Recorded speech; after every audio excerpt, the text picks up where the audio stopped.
Good morning, Sherman Street, and happy Feast of St. Nicholas.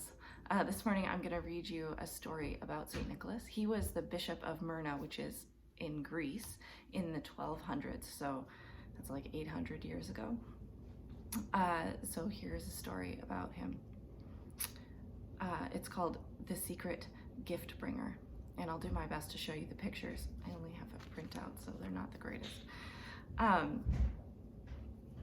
It was a dismal winter's day in the bustling town of Myrna. The sleet was making a blanket of slush in the winding cobbled streets. 3 sisters were on their way home, carrying with them the few coppers that they had begged for the day. "Oh, let's wait a moment," said the youngest.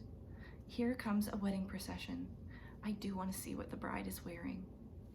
Here's the 3 sisters and the bride.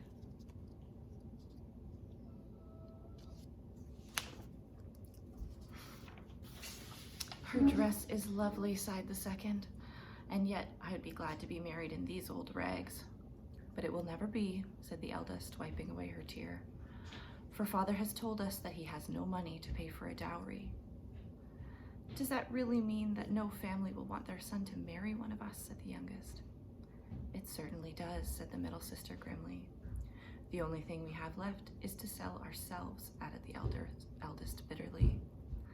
At that, the 3 of them turned away from the crowded street where the wedding guests jostled happily and slipped towards an alley that led to the poorer part of town.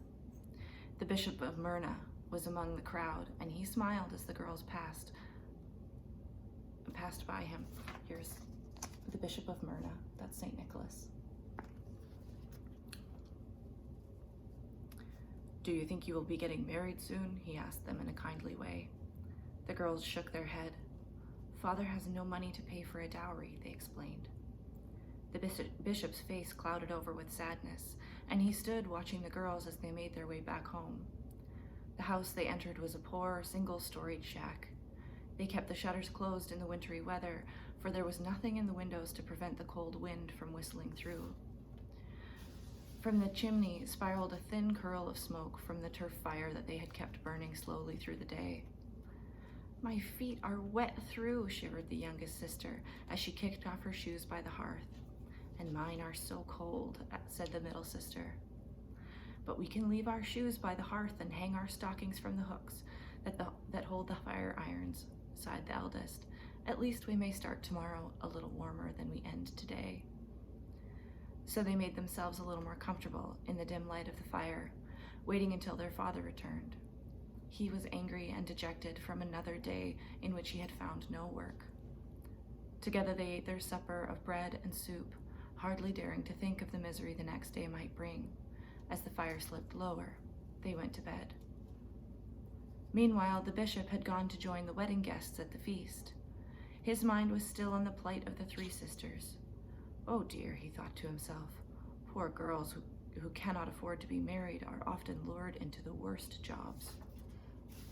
"Oh dear," he said to himself as he sat at the wedding watching the rich food and drink that was being consumed so lavishly. "It's not right that some people have so much and others so little." The father of the bride was in a generous mood that evening. "Ah, Nicholas," he said as he caught sight of the bishop. "Thank you so much for performing the wedding ceremony today. I want to give you a small token of thanks for your help and kindness." And he pressed a small leather pouch of money into the man's hands. "A wedding is such a joyful event, is it not?" he said, enthusiastically as he sauntered off to greet the other guests. "Indeed it is," said Nicholas as he felt the weight of the coins in the bag. Around midnight, Nicholas slipped away from the feast and hurried to the shack where the sisters lived. The place was completely dark and the doors locked. Then an idea struck him. An outer stairway of the house next to the door ran close to the little hovel that a person could step in from the roof. "And from there," Nicholas said as he clambered across the tiles, "I can reach the chimney. There is so little smoke coming from it, I am sure the coins will find no harm whatsoever in whatever fire is left." Laughing to himself, he tipped the purse of coins down the chimney and hurried away as quickly as he could. In the morning, the youngest daughter awoke and went to fetch her stockings. "Oh," she exclaimed, "a gold coin has appeared from nowhere in my stocking." Here she is finding the coin.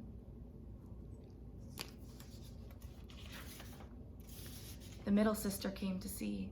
She grabbed her own stocking. "There's a coin in mine too," she said. "And look, more coins have rolled into our shoes." "And there are coins in among the ashes as well," said the eldest sister, frowning with puzzlement and laughing at the same time. Their father came in to join the merriment, and together they added up the gift.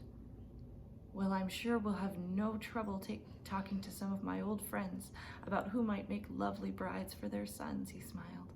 "A gift has come as if from heaven itself, and it will bring us many blessings." Somewhere in another part of town, Bishop Nicholas watched the sunrise.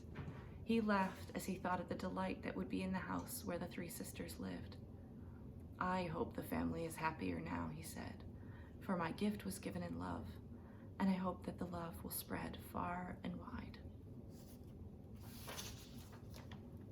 Happy St. Nicholas Day.